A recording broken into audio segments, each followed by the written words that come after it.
j'ai failli bosser sur un café, une péniche qui faisait des magiciens à la console son et lumière, avec une console grande comme ça et une console lumière grande comme ça. Ouais. Quand ils m'ont dit, ouais, vous n'êtes pas pris, j'étais dégoûté. Hein. Je mets les pieds où je veux, Little John. Et c'est souvent. Mon parcours depuis Depuis le début, là, au début il y avait les dinosaures, après, voilà. Ouais. Tout depuis le début.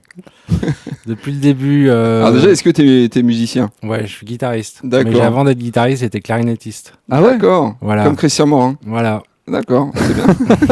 C'est ma référence dans le monde. Clair. Donc, j'ai commencé comme ça, à faire de la clarinette conservatoire à un jeune âge. Et en fait, j'aimais pas du tout. Ouais. Pour choper des meufs, c'est moins bien que la gratte aussi. Hein. Ouais, non, c'était pas le but non plus, mais bon. Mais j'aimais pas, mais j'ai mis du temps à le dire. Enfin bon, c'est toujours, voilà. Ouais. Et après, donc, j'ai commencé la guitare à 16 ans. Ouais, c'est le bon âge. Ouais. Et là, j'adorais en fait. Donc, j'arrêtais pas de faire ça. Je bossais plus. En fait, je faisais plus les sons. Guitare électrique du coup. Guitare électrique direct, ouais. Pour reprendre quel genre de morceau? C'était quoi ta cam? C'était les Clash, les Stone Roses, les trucs comme ça, quoi. Ouais. Donc plutôt british, quoi. Plutôt british, ouais. Yes, c'est bien ça. Ouais. C'est bien. Moi, je viens de là, en fait. J'ai passé par avant d'être british, j'étais rock alternatif. Donc, j'étais allé à Bondage Records, j'ai acheté mes vinyles. D'accord. Et tout ce qui est Beru, tout ça, enfin bon, tout ce qui va autour. Et après, il y a un pote qui m'a dit, ouais, tu devrais écouter les Clash et les Sex Pistols. J'ai fait, ah ouais, d'accord. Très bon pote. J'ai écouté ça, et puis après, après les Clash, ça a suivi. Donc des groupes et tout aussi. Toute la pop anglaise des années 90, là, je les ai tous écoutés, quoi. D'accord. Voilà, c'était bon, bah ça va, on est sur la même longueur d'onde. Donc, tu as monté des groupes et tout ça. Voilà, j'avais un groupe, 2 groupes, 3 groupes. J'ai assez vite eu des groupes. Et puis un jour, j'ai enregistré un groupe avec un de mes groupes, avec un pote de lycée, et on est allé chez un gars qu'on a rencontré en studio de répète. À l'époque, c'était Studio Ornano. Ouais. Et il nous a enregistré son 4 pistes dans sa cave, et je trouvais ça super. Ouais. Et après, j'ai décidé de faire pareil que lui. Ouais, c'est ça qui j'ai commencé. Donc, tu as commencé sur le Tascam à cassette, à 4 pistes, quoi. C'est ça. Et après, j'ai eu un 8 pistes à cassette. Ouais. Et puis ensuite, je me suis dit, ah ouais, c'est cool, j'aime bien, je vais essayer d'en faire mon métier. Donc, j'ai fait une école pour ça. D'accord, c'était vers quelle période tout ça? C'était dans les années 90. D'accord, ok. Donc, du coup, t'as choisi une école comme ça, après le bac? J'ai choisi une école après le bac, une école privée. Hein, donc, c'était laquelle C'était l'ESRA. D'accord, comme moi, yes, c'est comme... d'accord. De toute façon, en école publique, il y a quoi? Il y a Louis Lumière, et ils prennent 2 personnes tous les 10 ans, quoi. Donc, non, mais il fallait être un peu plus calé. Moi, j'étais pas assez fort à l'école pour faire Louis Lumière. ISTS, plus précisément, ou ESRA? Parce que tu sais, l'ISTS, c'est ESTCA, moi, à l'époque. Ah ouais, d'accord. C'était avant l'ISTS. D'accord. Ouais. Et ça durait 2 ans, et à l'époque, il devait faire on devait passer le BTS audiovisuel au bout des 2 ans. C'était un diplôme d'État, mais moi j'avais des potes qui étaient au BTS audiovisuel à Boulogne, et je voyais qu'on n'avait pas trop les mêmes cours quand même. Eux, ils étaient 10 en classe, nous on était 30, on était 4 autour d'une console grande comme ça. Donc c'était les tout débuts, quoi. Parce que moi, à mon époque, moi c'était début 2000 du coup. Ouais. Et ça, et quand même niveau matos, toi. Il y avait 30 consoles, ils étaient 2. Non, mais c'est ça. C'est pas le niveau de la SAE, quoi, au niveau matos. Ah oui, non, bien sûr. Ouais, puis la SAE maintenant, c'est clair que. Non, mais donc avec le recul, la formation, m'a permis de décrocher mon premier boulot après, parce que j'avais fait une école, mais en fait j'ai pas. Puis il y a peut-être les contacts aussi à l'école, c'est ça? Non.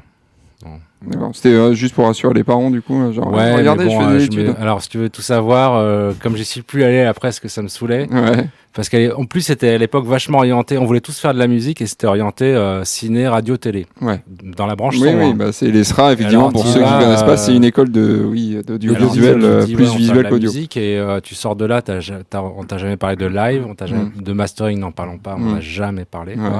Il y avait un mec qui faisait un peu de technique son, Hervé Baudier, donc c'était le seul cours qu'on aimait bien, mais en même temps... Il était toujours là pour nous. Ouais. Il était déjà là, Hervé Baudier. Ouais. Et puis, et après, il y avait des cours un peu avec des mecs qui étaient super forts, mais pas du tout pédagogues, et il y avait quand même des tanches au niveau des profs. Et moi, non. le seul que j'aimais bien, c'était Lotito. Ah oui, bah oui. Il était là aussi. Ouais. Il était déjà là, d'accord. Ouais. Ouais, Lui, c'était genre lui, il avait super, des questions. C'était Lotito, c'était on va dire culture musicale. Il avait des questions genre de quelle couleur étaient les chaussettes de Miles Davis sur l'album. La moyenne des examens de Lotito, c'était 4 ou 5. Ouais, il était très très pointu, mais super tu intéressant. sortais de son truc, t'avais envie d'écouter. Ah mais grave. Ouais, parce que il rentrait vraiment dans le. Ouais. Tu faisais un cours sur Berlioz, t'avais envie d'écouter Berlioz en sortant, alors que moi, franchement, on me foutait complètement. Et le cours d'après, c'était le Velvet Underground. Et c'est super. Non, franchement, moi aussi, j'ai un super souvenir de. Il avait des anecdotes de dingue. En plus. Ouais, non, il était cool. Et puis après ça, j'ai décroché donc un poste en régisseur son au Café de la Plage, dans une salle dans les Yvelines à Maurepas. D'accord. 300 places. Et là, j'ai fait ça pendant 20 mois. J'avais un contrat de 20 mois, c'était avec la mairie. Ok. Et je leur ai dit, mais j'ai jamais fait de live de ma vie. Et du coup, c'était salle polyvalente. C'était juste de la musique ou musique non, il y avait théâtre Oui, il y avait 3 concerts par semaine. Et des fois, il y avait un peu de théâtre il y avait du thé dansant des fois le mercredi après-midi. Oh yeah Avec Bob Kibel et son orchestre. Non, avec un DJ de l'âge des danseurs, quoi, tu vois. Donc c'était rigolo. Je préparais tout pour le DJ, puis je lui mettais le son hyper fort. Et après, il y a les mémés qui essayaient de danser avec moi. J'étais là, non. Il est bien le petit. Je suis pas là pour ça, moi. On va pas payer pour ça. Et puis, donc j'ai fait 2 ans là. Et D'accord, après, et c'était super. Là, on a fait quand même pas mal de super concerts. À l'époque, Michael Bogert, Catherine. Ouais, c'était une salle où il venait à l'époque, quoi. Parce que comment il s'appelle, Stéphane Ridard, donc le programmateur, et il faisait aussi partie de la Route du Rock, donc il avait un bon Canada Press, quoi. Ouais. Et voilà. Ouais. Et non, c'était une super période, il y avait une super équipe. Parce que pour certains, c'est des gens que tu as masterisé après. Voilà, que j'ai revu après, mais à l'époque sans le savoir. Hein. Pierre-Paul Jacques, enfin des trucs que je faisais là, j'étais un peu le. Et donc tous ces gens, je les accueillais. Moi, j'étais le babysitter enfin, j'étais là pour câbler. Moi, je faisais le son de ces gens-là. Régisseur, vraiment. Voilà, je faisais les groupes locaux. Ouais. Et voilà. Et après, j'ai voulu me lancer. Alors, en même temps, j'avais mes groupes, dont un qui commençait à marcher un peu plus parce qu'on était en contact avec EMI Édition et tout. Donc, je me suis dit, cool, on fait si je fais un peu de concert avec ce groupe et un peu de son avec les gens que j'ai rencontrés, je vais arriver à gagner ma vie. Mais en fait, ça n'a pas marché du tout. Et j'ai dû faire un autre boulot. J'ai dû être coursier. Enfin, je suis allé à l'NPE, je me rappelle, le premier boulot que j'ai trouvé, c'était coursier. Donc j'y suis allé, puis j'ai fait ça. Donc là, j'ai arrêté la musique et le son pendant 1 an et demi. D'accord. Parce que j'avais pas le temps de faire autre chose. Et après, le mec de la boîte de course, il m'a dit ouais, toi t'es balèze, toi t'es sérieux. T'es pas balèze, t'es sérieux. Il m'a dit pas comme tout le monde, donc tu vas passer commercial. D'accord. Et là, j'ai vu une sorte de tunnel devant moi de 20 ans de long, en me disant putain, là c'est bon, si je commence à dire. Ouais. Et là, je lui ai dit direct, non, mais c'est super gentil. Je l'aimais bien. Je lui ai dit, c'est super gentil, mais ma vie, moi, c'est la musique. Et dans 3 mois, j'ai un boulot d'ailleurs. Et j'avais rien. Hein. Donc, j'ai profité du scooter pendant 3 mois. Ouais. Je dis pour lui dire non poliment, en fait. Oui, bien sûr. Et je me suis dit, vas-y, là, je prends l'officiel des spectacles à l'époque. Donc, je le photocopie, je le mets dans ma caisse de course. Et dès que je vais à côté d'un studio, je frappe à la porte. Et j'ai trouvé Translab comme ça à l'époque. Carrément. Voilà. D'accord. Et j'ai failli être embauché à la Bibliothèque nationale François Mitterrand pour faire de l'auditorium. J'ai failli être pris là. J'ai failli bosser sur un café, une péniche qui faisait des magiciens à la console son et lumière, avec une console grande comme ça et une console lumière grande comme ça. Ouais. Quand ils m'ont dit ouais, vous n'êtes pas pris, j'étais dégoûté. Hein. À l'époque, je cherchais vraiment n'importe quoi. Je voulais vraiment faire... Et à Translab, j'y suis allé 2-3 fois, et la 3e fois, ils m'ont dit ouais, on va voir. T'as l'air d'insister. Ouais, voilà, donc ils cherchaient quelqu'un, et j'ai eu la chance de passer les 6 entretiens d'écrémage et d'être pris à l'essai. 6 entretiens. Ouais, c'était sérieux. Hyper. Tout ça pour gagner le SMIC. Un peu plus que le SMIC à l'époque. Ouais, d'accord. On commençait, ils payaient bien à l'époque. D'accord. Au début. Ouais. Maintenant, après ça s'est gâté. Alors du coup, t'as fait quoi à Des Translab cafés.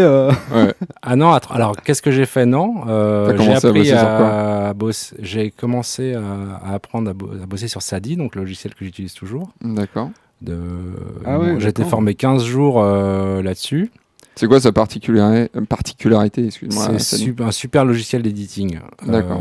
qui est utilisé aussi à Radio France, à Mhm. BBC à l'époque. Je sais pas s'il l'utilise toujours ou pas, mais donc et c'est aussi il y a dédié au mastering quoi.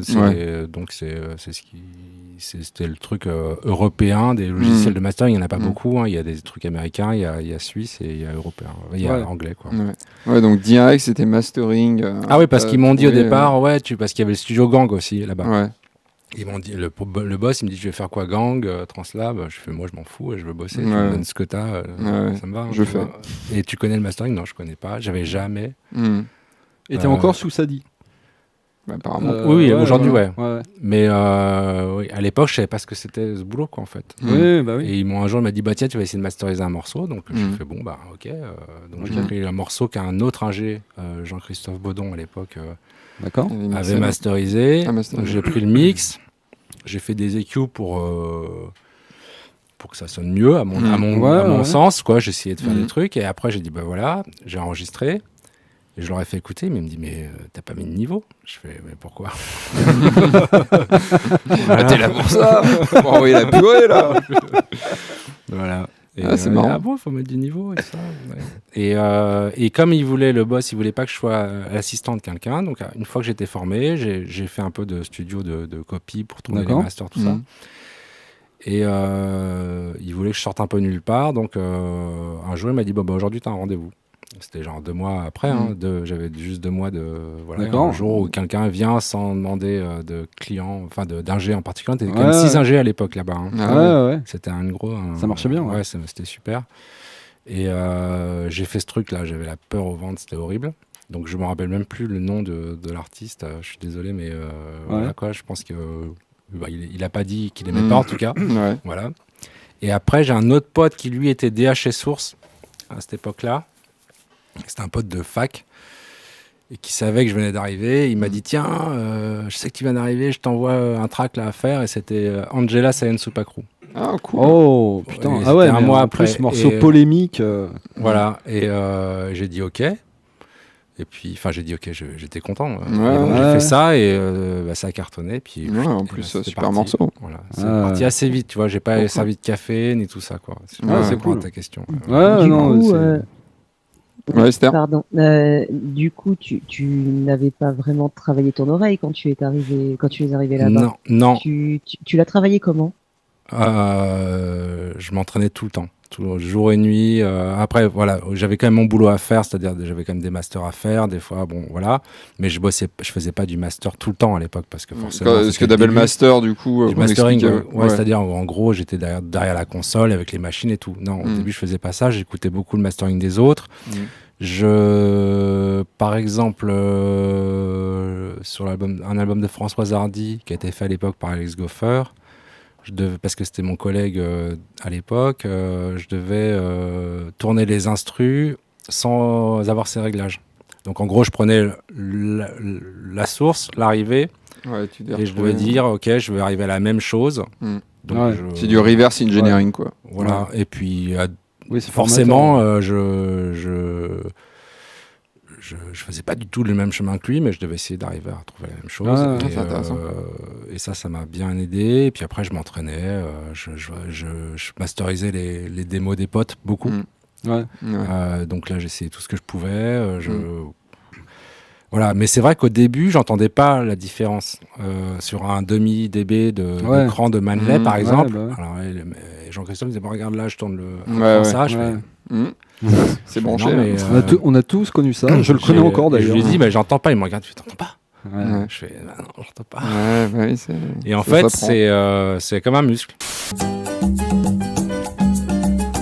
Je mets les pieds